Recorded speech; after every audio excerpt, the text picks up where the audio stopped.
ఈరోజు క్యాండిడేట్ నవీన్ యాదవ్ వాళ్ళ ఫాదరు చిన్న శ్రీశైలం యాదవ్ అయిన రౌడీ షీటర్. ఆయనను మధురానగర్ పోలీస్ స్టేషన్లో పోలీసు వాళ్ళు గుడ్ బిహేవియర్ కోసం 108 సిఆర్పిసి ప్రొసీడింగ్ కింద బైండ్ ఓవర్ చేసిండ్రు. మరి బైండ్ ఓవర్ చేసిన రౌడీ షీటర్ను పొద్దున్నే మీరు ఆయన ఓటు ఆయన వేసుకొని ఆయన ఇంట్లో కూర్చోబెట్టాలి, లేకపోతే పోలీస్ స్టేషన్లో కూర్చోబెట్టాలి, లేకపోతే వేరే పోలీస్ స్టేషన్కి పంపించండి అని నిన్న స్పెసిఫిక్గా ఎలక్షన్ కమిషన్ అబ్జర్వర్స్కు పోలీస్ అబ్జర్వర్కు కంప్లైంట్ చేసినాం.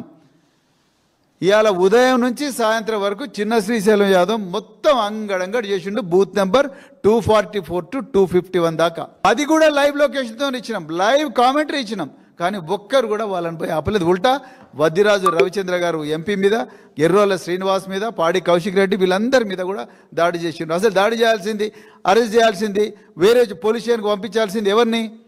చిన్న శ్రీశైలం యాదవ్ను. రౌడీ షీటర్ బైండ్ ఓవర్ చేయవలసిన రౌడీ షీటర్ ఇలా ఓపెన్గా తిరుగుతూ ఉన్నాడు. ఇంతకన్నా ఘోరమైన కూని ఏముంటుంది?